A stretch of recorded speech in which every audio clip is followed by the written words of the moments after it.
Sim, sim, tá tudo preparadinho para mais uma história espetacular para você aqui no nosso canal, o Paulinho Boa Pessoa Oficial. Mas espera um pouquinho. Muita gente me fala assim, Paulinho, e as histórias da meia-noite, os mistérios da meia-noite, as histórias sobrenaturais que você fazia aí no teu canal, e eu gostava tanto. Olha, agora já está preparado o nosso segundo canal, A Verdade de Cada Um. Ele está contando essas histórias. Então eu quis criar um segundo canal até que ele ganhasse força para poder caminhar com as pernas próprias, e ele ganhou essa força. Então você que gosta de história sobrenatural narrada pelo Paulinho Boa Pessoa, os mistérios da meia-noite, é assim que nós estamos chamando agora, tá? Mistérios da meia-noite. Então agora você, se quiser ouvir aquela história, eu estou colocando só histórias inéditas lá, tá? Tem histórias, uma mais espetacular que a outra. Então você entra em A Verdade de Cada Um e viva comigo a história, o mistério da meia-noite no nosso outro canal. Eu vou até colocar o link do canal aqui abaixo do vídeo para que você não tenha dificuldade em entrar depois. Perfeito? A Verdade de Cada Um, Mistérios da Meia-Noite com o Paulinho Boa Pessoa, tá? Não é nesse canal. Nesse canal aqui a gente vai chamar de as histórias de amor, as histórias de vida, as histórias que você está habituado a ouvir. Agora, quando quiser ouvir uma história sobrenatural, aí você vai para o outro canal do Paulinho. Perfeito? Pedido, por favor, inscreva-se no canal. É muito importante. Esse pedido para mim, ele é fundamental. É a única forma que o YouTube tem para valorizar o nosso canal. E dê o seu joinha para que haja bastante participação, o chamado engajamento que é importante para o canal. Perfeito? Isso posto, eu digo a você, prepare o seu coração para as coisas que eu vou contar, porque a história magnífica de hoje aqui do canal acabou de começar.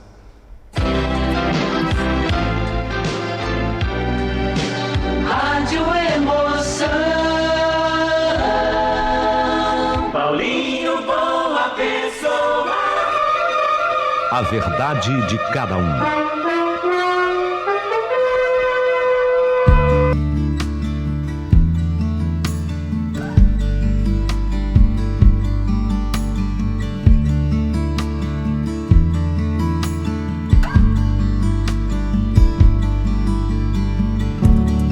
O título dessa história que eu recebo veio assim, A Carta que Nunca Chegou. A Carta que Nunca Chegou é o título da história. E eu me lembrei de um quadro, Reinaldo, Vitória, meus ouvintes da Rádio Capital e ouvintes aqui do YouTube, um quadro que eu fazia no rádio que eu amava. A Carta que eu não mandei.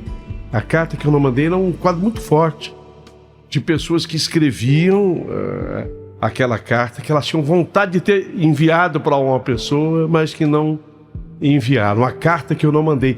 Quem sabe um dia desses eu vou mexer aqui nos meus arquivos e vou trazer uma dessas histórias da carta que eu não mandei, pra gente matar um pouquinho de saudade. Se você quiser de repente ouvir um dia, por favor, manifeste-se, tá? Manda o teu alô. Mas hoje não é a carta que eu não mandei, é a carta que nunca chegou. Vamos ouvir? História muito interessante. Meu querido amigo Paulinho Boa Pessoa, meu nome é Isadora, e hoje, depois de tantos anos, eu decidi contar a respeito dessa carta que nunca chegou. Eu nunca gostei, de me expor, Paulinho. Eu sempre fui dessas pessoas que guardam tudo dentro da gente, engole choro, disfarça dor. Mas há coisas que a gente precisa dizer em voz alta, pelo menos um dia, assim, colocar pra fora, desabafar. Eu tinha só 19 anos quando eu conheci o amor da minha vida. O nome dele era Miguel. Miguel, ele era o tipo de homem que chegava num lugar e todo mundo parava, não por causa da aparência dele, Não, não era isso não, apesar dele ser bonito, muito bonito, mas era algo no olhar dele, uma calma, uma profundidade, uma firmeza. Nós nos conhecemos na faculdade, num grupo de estudos de literatura. Ele adorava, quando eu ouço falar de Clarice Lispector, eu me lembro dele, ele adorava essa autora. Olha o que a Clarice, ele tinha essa mania de dizer, olha o que a Clarice escreveu. E eu era apaixonada pelo Fernando Pessoa. Você já viu, né, Paulinho? Já viu que eu sou romântica. Fernando Pessoa era o meu predileto. E foi entre livros e cafés na lanchonete, na esquina ali da faculdade, que o nosso amor floresceu. Era um amor simples, verdadeiro, sem promessas mirabolantes, mas cheio de esperança. A gente andava de mãos dadas na praça aos domingos, assistia filmes em preto e branco, deitava no chão do meu quarto, tinha um tapete gostoso lá no meu quarto, e a gente amava se deitar ali e ficar conversando. E isso bastava. Até o dia que ele recebeu uma bolsa de estudos na França. Meu Deus do céu! França! Você vai pra lá, amor? Eu vou. 3 anos de mestrado. Lembro como se fosse ontem.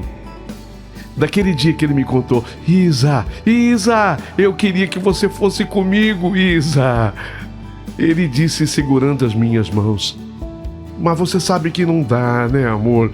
Eu mal terminei a faculdade, a minha mãe é viúva e tá doente. Meu irmão ainda tá no colégio. Isso fui eu falando pra ele. Não dava pra eu ir. Então, Isa, eu te espero. Eu vou ficar te esperando. Eu volto. A gente vai se escrevendo toda semana, tá? Vai ser como eu nunca tivesse ido. Eu juro pra você. Você escreve, eu te escrevo. Na época nós não tínhamos ainda a internet. Se houvesse, não havia. Não havia o e-mail. De vez em quando a gente sonhava assim, eu e ele. Eu falava pra ele. Dizem que um dia a gente, por telefone, quando fizer a ligação, vai ver a outra pessoa. Ah, meu Deus, Isa, mas isso tá tão distante. Eu nem acredito que isso um dia vai acontecer. Mas se acontecesse, você já pensou? Eu lá na França e você aqui no Brasil e a gente se vendo, amor. Mas eu prometo escrever. Prometo. Mas você também promete? Sim, eu também prometo, Miguel. E no dia que ele embarcou, eu senti como se alguém tivesse arrancado um pedaço de mim. Chorei escondido por dias, mas cumpri a minha promessa. Logo na primeira semana, eu escrevi. Na segunda, também. E na terceira, escrevi 3 vezes, cartas longas, cheias de detalhes do meu dia a dia, da saudade, do medo que eu sentia de ser esquecida, aquela coisa assim de mocinha apaixonada e ainda mais romântica como eu era. Mas Miguel não respondeu nenhuma delas, nenhuma das cartas. Na primeira semana de silêncio eu achei que fosse a correria, a adaptação dele à França. Vai ver que ele nem sabe onde fica o correio em Paris. Sabe aquelas coisas assim que, né? Eu nunca tinha ido, não sabia. Sei lá como é que é Paris, meu Deus do céu. Mas porque nem sabe onde é o correio. Na segunda, imaginei que a minha carta tivesse se perdido. Na terceira, eu comecei já a sentir uma dor que só quem já amou de verdade é que vai entender. O medo de estar sendo esquecida. Ainda assim, eu continuei escrevendo. Sem mentira nenhuma, eu marquei tudo. Foram 52 missivas. 52 cartas escritas num período de 1 ano. E nenhuma resposta. 52! Depois disso eu parei. Não chorei, não procurei, engoli o que eu sentia e enterrei. Enterrei Miguel dentro de mim como quem enterra um morto. 2 anos depois, a minha mãe faleceu. Meu irmão foi trabalhar fora e eu segui vivendo. Bom, casei, tive uma filha, fui feliz à minha maneira, mas, acredite ou não, eu nunca mais amei ninguém do jeito que eu amei o Miguel. O amor que gostava de Clarice Lispector. O amor que foi embora para a França, que prometeu me escrever, mas que nunca havia respondido nenhuma das 52 cartas que eu mandei para ele. E o tempo correu. O tempo passou. 25 anos se passaram. 25 anos. Eu estava com 45 anos e trabalhando como professora. Vi minha filha crescer, fiz minha vida, mas Miguel... Bom, ele ainda morava num canto escondido da minha memória. E então, numa terça-feira qualquer, o passado bateu a porta. Eu estava na escola, organizando as provas num fim de tarde, quando eu vi uma movimentação no pátio. Um novo professor havia sido contratado para o curso de francês. Ah, tem esse detalhe. Naquele momento, quem fazia o ginásio tinha aula de francês. Bonjour, mademoiselle. Aula de francês. Eu me lembro que La Pupitre era uma pronúncia perfeita que eu tinha de carteira de escola. Eu não era boa no francês, mas eu me lembro desses detalhes. Meu coração disparou antes mesmo de ver o professor novo de francês. E quando ele entrou na sala dos professores...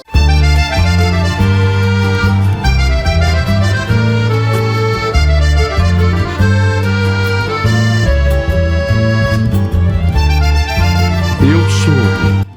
O tempo havia passado, sim, mas aqueles olhos profundos, aquele olhar... Isadora! Ele falou sem acreditar! Miguel! Miguel, eu não acredito! Miguel! Ficamos paralisados por alguns segundos. O mundo silenciou. Ele estava ali, o Miguel! O Miguel era o novo professor de francês da escola.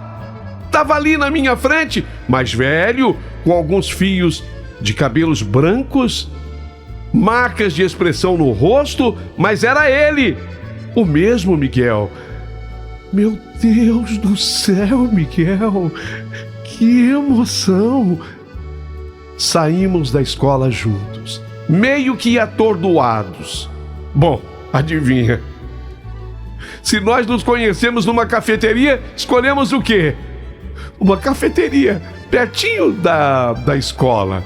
E sentamos ali frente a frente como dois fantasmas, tentando entender o que havia acabado de acontecer.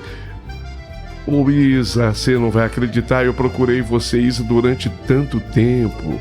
Eu mandei mensagens, eu tentei até telefonar, até escrevi cartas. Cartas? Cartas? Que carta, Miguel? As minhas cartas. E as suas? Você parou de escrever de repente? Eu achei que tivesse até me esquecido. Meu corpo gelou. Eu escrevi toda semana durante um ano. E você nunca respondeu. Eu achei que você tivesse me deixado. Ele me olhou com uma expressão que eu nunca vou esquecer. Uma mistura de dor, surpresa e indignação. Você escreveu? Sim. Mas eu nunca recebi nenhuma resposta. Não, impossível. Ficamos em silêncio. Naquele instante, tudo dentro de mim começou a girar. As perguntas, o passado, as dores, tudo voltou. Minha mãe.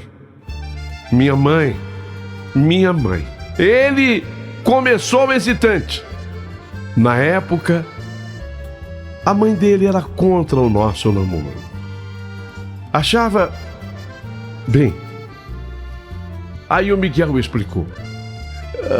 A minha mãe achava que você me distraía dos estudos, que a sua família era problemática. tolice. Você se lembra disso? Lembrei de como a mãe dele me olhava torto, como ela fazia questão de não me tratar bem. Ela prometeu que cuidaria das cartas enquanto eu me estabilizava por lá, que me enviaria as que chegassem, inclusive cuidaria das suas cartas também. Sim, Miguel. Ela sempre passava na minha casa perguntando se eu tinha alguma carta para te enviar. Se eu tivesse, ela levaria até o correio para mim, já que eu trabalhava e não tinha tempo. E eu, confiando nela, achando que realmente pretendia me ajudar, eu entregava as cartas para ela. Você acha que... Isa, como você já sabe, a minha mãe morreu faz 2 anos. E quando nós estávamos limpando a casa, eu encontrei uma caixa no fundo do armário do quarto que pertencia a ela. Uma caixa trancada e cheia de cartas. Adivinha? As suas cartas. Sério? Sim, todas as suas cartas. Eu senti como se o chão se abrisse sob meus pés. E ele continuou. Eu só consegui ler até a 10ª. Depois eu comecei a chorar feito uma criança. Foram anos acreditando que você tinha desistido de mim, que tinha me esquecido. As minhas mãos tremiam. E eu achando que você tinha apagado a minha memória da sua vida. Isa, se eu tivesse lido essas cartas, eu teria voltado correndo. Eu teria abandonado tudo. Eu ainda te amava. As lágrimas vieram como um vendaval. Ali, naquele cafezinho comum, eu chorei 25 anos de silêncio. Ele segurou as minhas mãos. Diga uma coisa, Isa. Você é casada? Ele perguntou com a voz falhando. Fui casada. Me separei já tem 8 anos. Tem filhos? Uma filha. O nome dela é Érica. Bonito nome. Ele sorriu apertando os meus dedos entre os dele. E eu o encarei. Aquele homem ali, que o destino me devolvia, era o mesmo que eu havia enterrado em silêncio havia 25 anos. E você, Miguel? Eu perguntei para ele. Casou?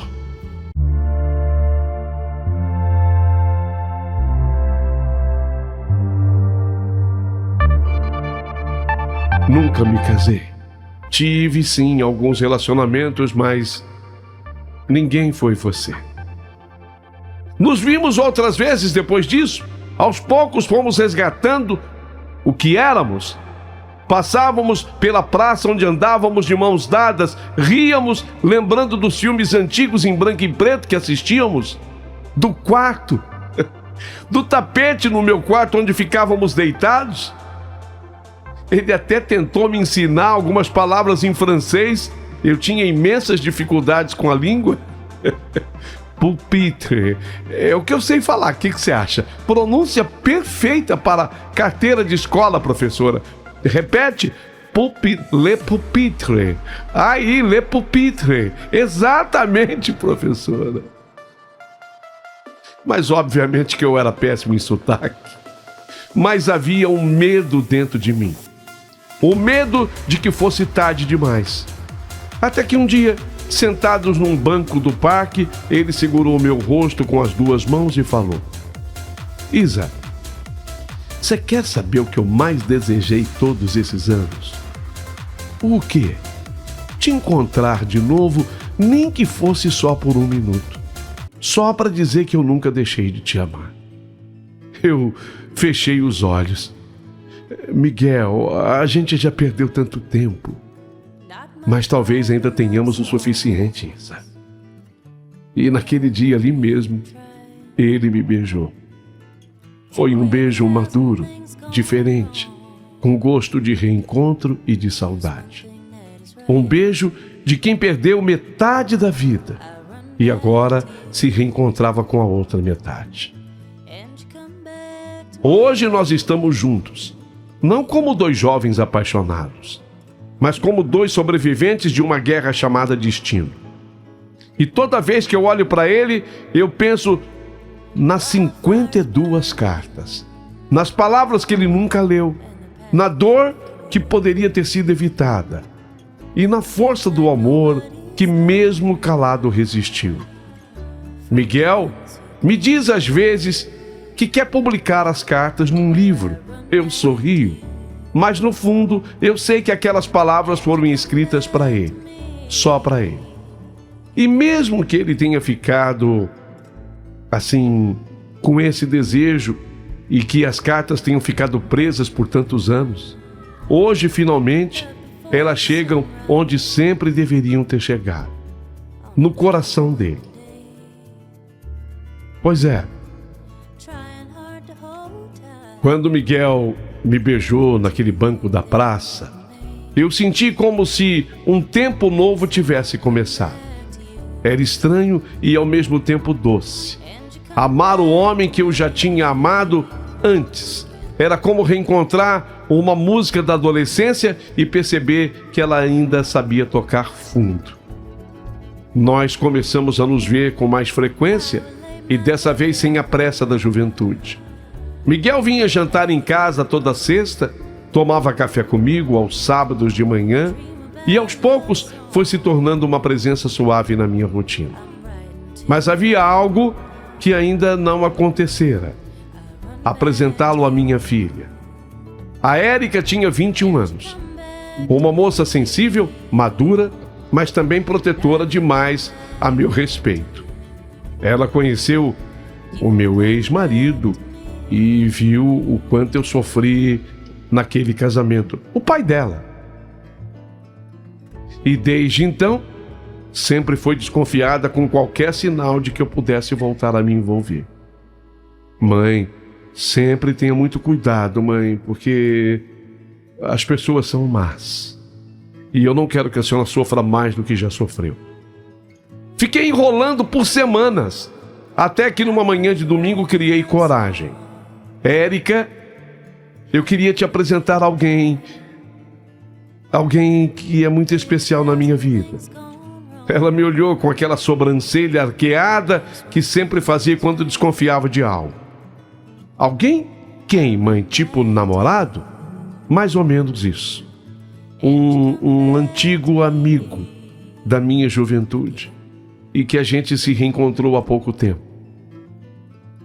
Mãe, você tá falando do tal de Miguel, né? Ou da caixa de cartas? Me surpreendi.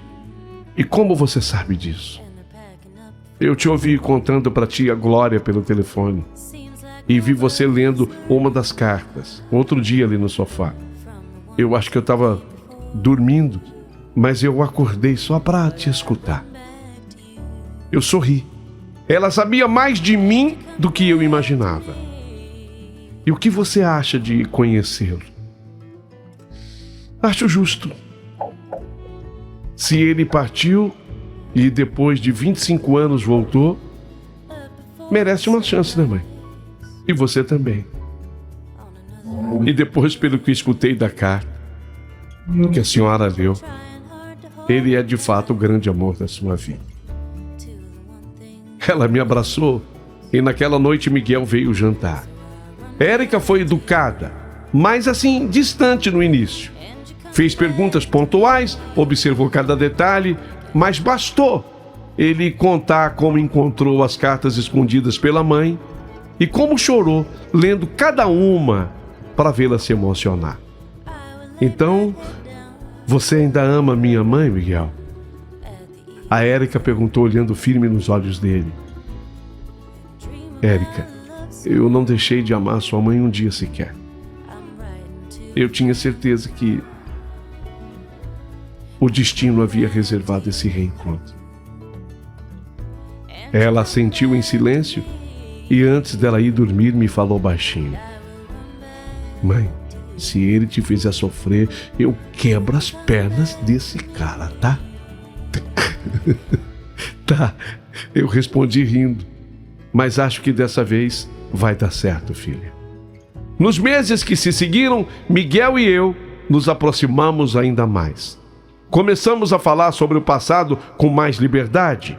Ríamos de coisas antigas, relembrávamos pessoas, lugares, frases esquecidas. Às vezes, saíamos para caminhar na mesma rua onde nos despedimos tantos e tantos anos atrás. Ficávamos em silêncio de mãos dadas, como se disséssemos: estamos aqui, sobrevivemos. Mas você sabe, nem tudo são flores. Quando o amor retorna depois de tanto tempo... Num sábado chuvoso, Miguel me levou até o interior para mostrar a antiga casa da mãe dele. A casa onde, segundo ele, estavam guardadas não só as minhas cartas, mas muitas outras lembranças da época em que tudo desabou. Vem cá, Isa, quero te mostrar algo, disse ele, me levando até o quarto que pertencia à sua mãe. Abriu o armário, tirou a caixa, pegou uma chave do bolso e abriu devagar. Lá dentro estavam as cartas que eu escrevi, amarradas em fitas, com datas e corações desenhados nas bordas. Mas havia mais. Isso aqui, ele disse, puxando um envelope pardo com o meu nome escrito à mão. Era minha letra. Isso aqui eu só tive coragem de abrir ontem. Dentro havia um envelope pardo. Tirei a folha com as mãos trêmulas e comecei a ler. E é justamente essa carta que eu reservei para que você apresentasse nessa minha história. Eu escrevi assim: Miguel, se um dia você voltar e se por acaso encontrar essa carta, eu só quero que saiba que te amei com tudo o que havia em mim. Que tentei te esquecer, mas não consegui. Que desejei a sua volta todos os dias. Que você nunca me respondeu e eu entendi. Mas nunca deixei de te esperar, nem por um minuto. E se um dia nossos caminhos se cruzarem de novo, me encontre, porque eu ainda estarei aqui. Assinado, Isa, aquela que sempre te amou. Meu Deus, eu escrevi isso, Miguel. Eu chorei como não chorava há tanto tempo.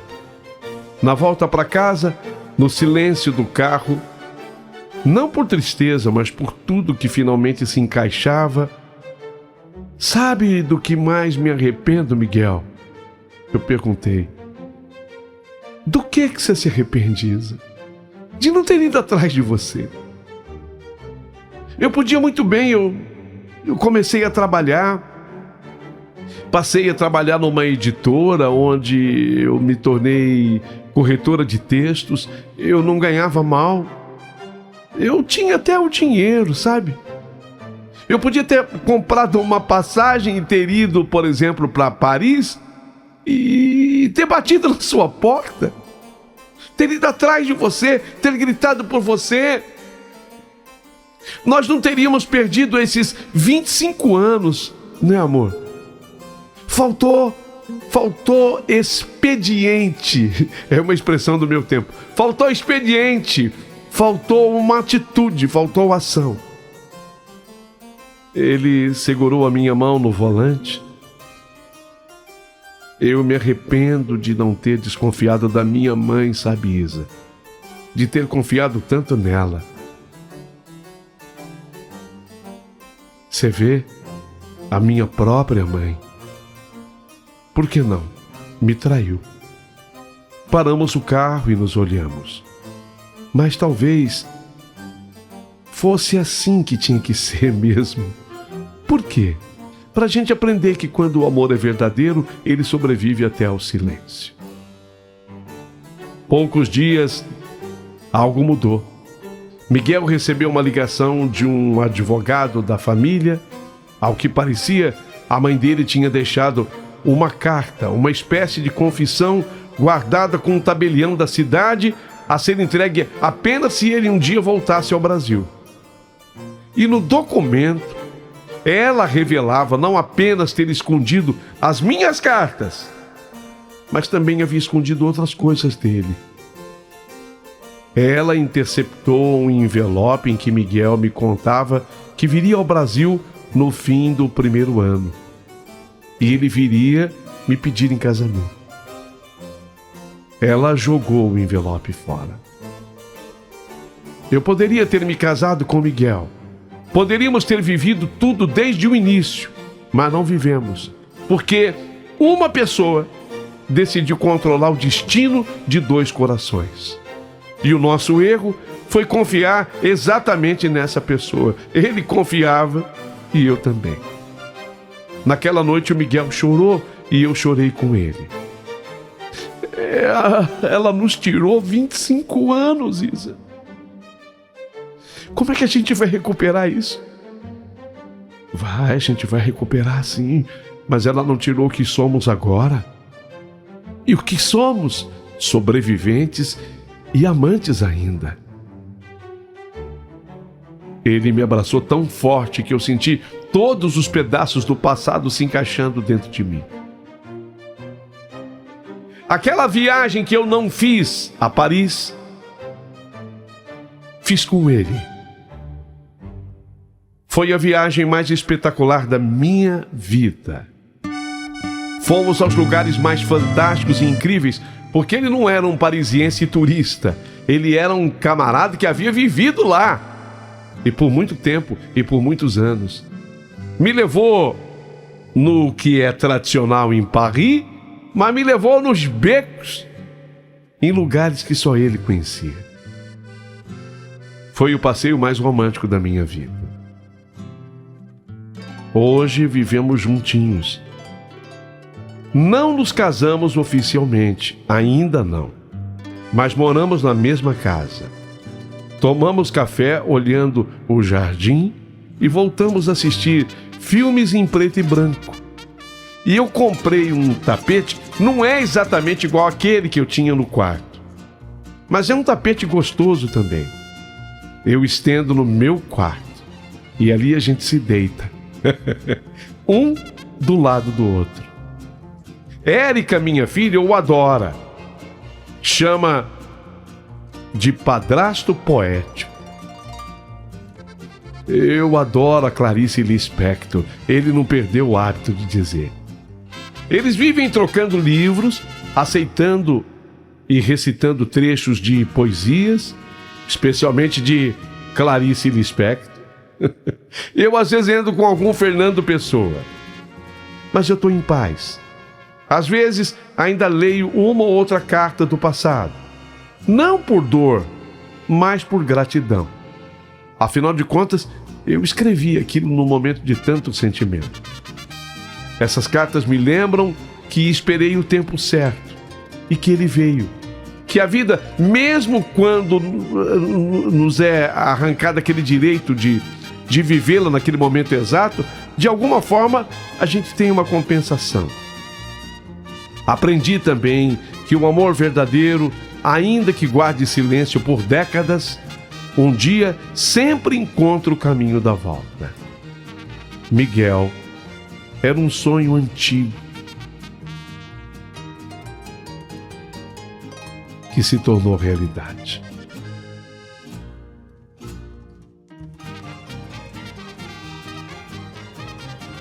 Você sempre me escreveu sobre Paris e eu quero ver os seus olhos lá.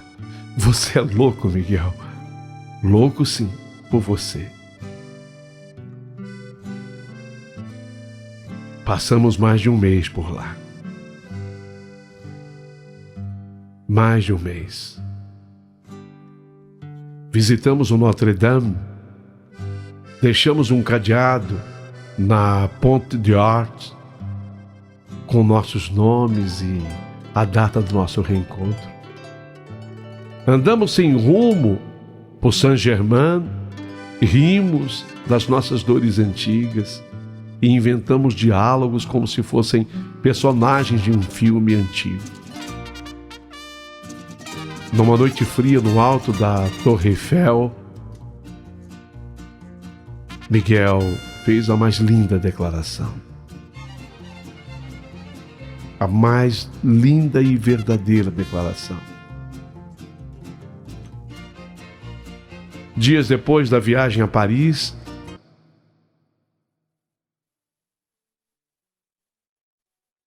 eu comecei a sentir umas dores assim pelo corpo, uma sensação estranha no peito.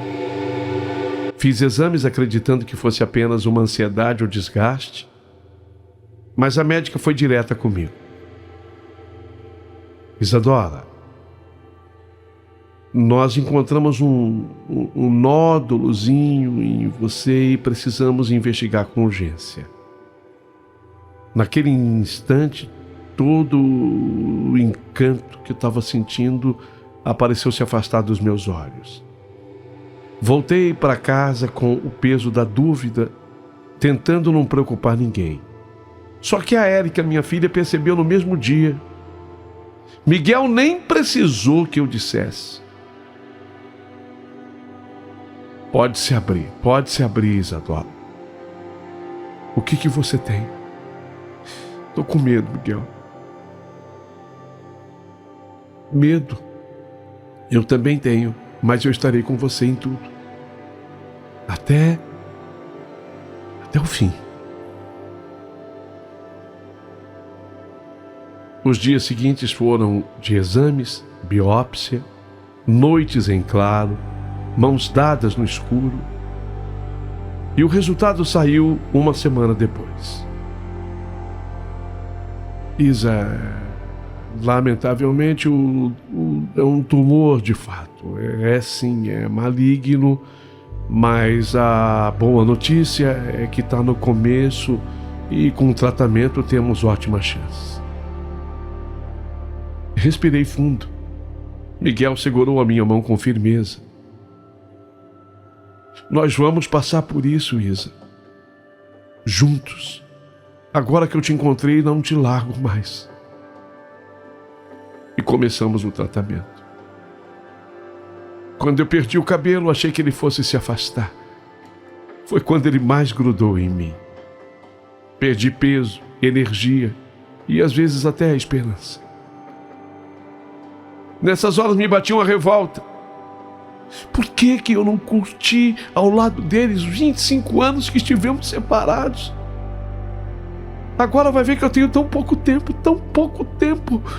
E nessas horas de revolta eu cheguei a odiar a mãe dele.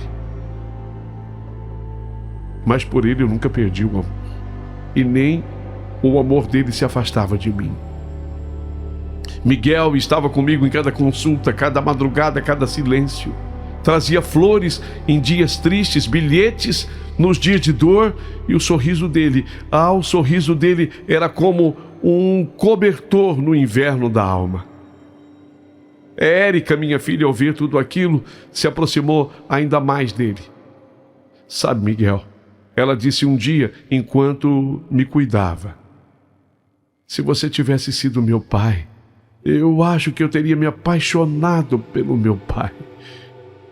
O que eu não consegui fazer, eu nunca gostei, na verdade, do meu pai mesmo, sabe? Porque ele maltratava a minha mãe. Porque ele judiava da minha mãe. Miguel riu com os olhos marejados. E nessa hora eu também senti uma raiva da mãe do Miguel, porque se o meu direito havia sido afetado, da minha filha também, porque talvez o Miguel era para ser o pai dela mesmo. Mas quem é a gente para discutir tudo isso? 25 anos perdidos. Obrigado por me aceitar agora, Miguel. E ele: obrigado por me aceitar agora, Isa. E obrigado também por me aceitar agora, Érica, e por dividir sua mãe maravilhosa comigo. Ela sempre foi minha, agora é nossa. O amor é capaz de curar. E depois de meses, os exames mostraram que o tumor havia regredido. Eu estava em remissão. Chorei no colo dele feito criança, não por medo, mas por gratidão a Deus, o dono da vida. E naquela noite deitada no nosso tapete, lá no tapete, que não é mais aquele, mas parece com aquele. Deitados assim lado a lado como gostamos. Miguel acariciando a minha cabeça, careca ainda. Eu percebi que o amor, quando é amor mesmo, não se assusta com cicatrizes. Ele se apega a elas e cuida, permanece sempre. Alguns meses depois, decidimos celebrar o nosso amor de forma simbólica. Nada de festas, vestidos ou padrinhos. Fizemos um almoço no jardim de casa, flores simples, música ao fundo, Érica, emocionada, lendo um texto que escreveu para nós. Puxou a mim essa menina. Ela escreve bem, né? O amor dos meus pais. Isso foi a Érica que escreveu. E ela recitou: o amor dos meus pais foi interrompido, adormecido, mas nunca destruído. Ele voltou. E hoje, testemunhar isso é acreditar de novo em finais felizes. Mesmo quando eles começam no meio. O Miguel chorou muito, porque foi a primeira vez que a Érica o chamou de pai. Porque ela foi clara: o amor dos meus pais foi interrompido, adormecido, mas nunca destruído. Nessa hora ele olhou para mim, tipo, ela tá me chamando de pai. E ali, naquele quintal, diante só de nós mesmos, nós três, Miguel e eu trocamos votos escritos à mão. Te amei quando era jovem, te esperei sem saber, te reencontrei com os olhos maduros. Eu quero te amar até a última página da nossa história. Miguel. Você foi a carta que nunca chegou, mas agora é o livro que eu leio todos os dias. Isadora. Nos beijamos, choramos e pela primeira vez na vida eu senti que havia chegado no auge de um amor que era para ser. Hoje eu escrevo essa parte da nossa história sentada na varanda com Miguel, cuidando das plantas, e Érica preparando a sua mudança. Ela vai se casar. Setembro é o mês. Vai embora. Aliás, o namorado, quer dizer, o noivo, né?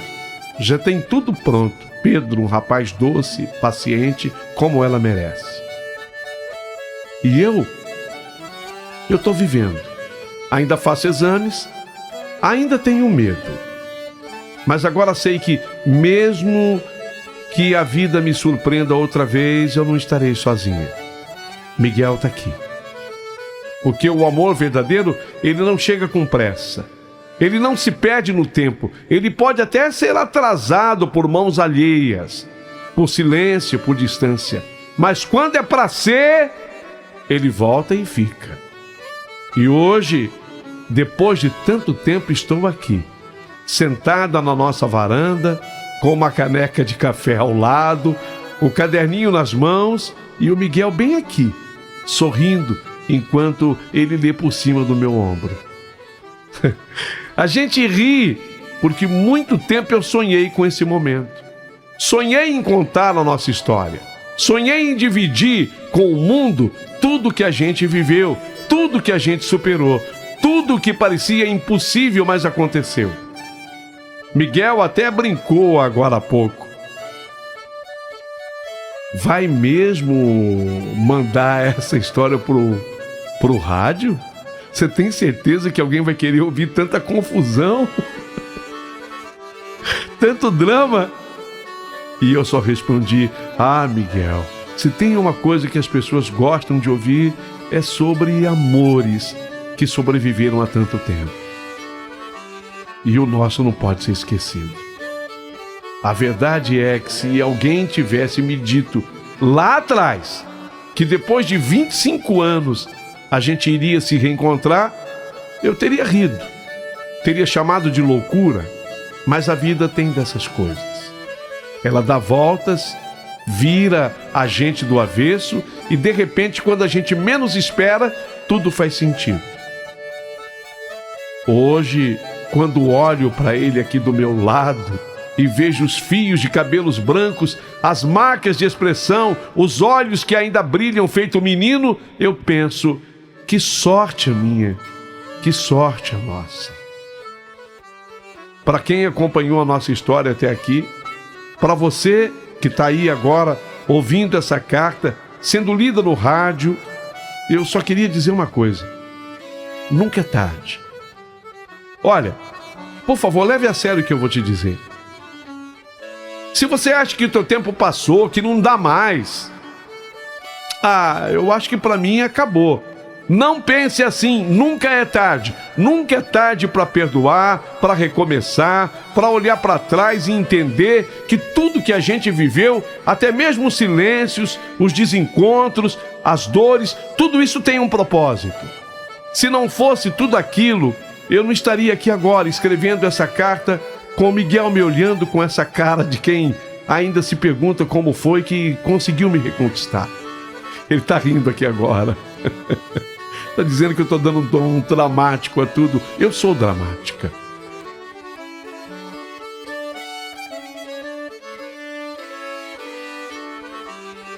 O Miguel falou para mim aqui no meu ouvido: você sabe que eu tenho um sexto sentido, né? Por que você está falando assim, Miguel? A Érica não me engana. O casamento é para setembro, mas ela vai casar com barrigão. Ela está grávida.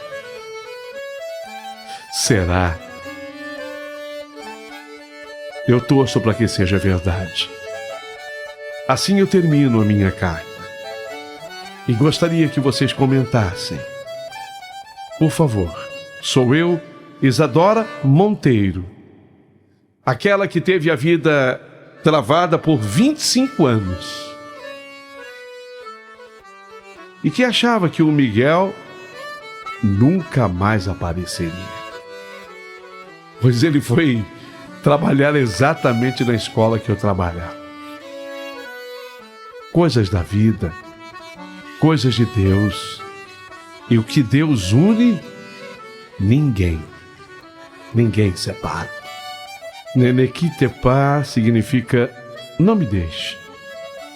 Não me deixe. Ne me quitte pas. Por favor, não me deixe. De mots insensés. Devemos esquecer. Tudo pode ser esquecido. O que passou, passou. Esquecer o tempo, os mal-entendidos. Je te raconterai l'histoire de ce roman. Tentando saber como aconteceu, esquecer horas que às vezes matavam. Mas nunca me deixe, nunca me deixe.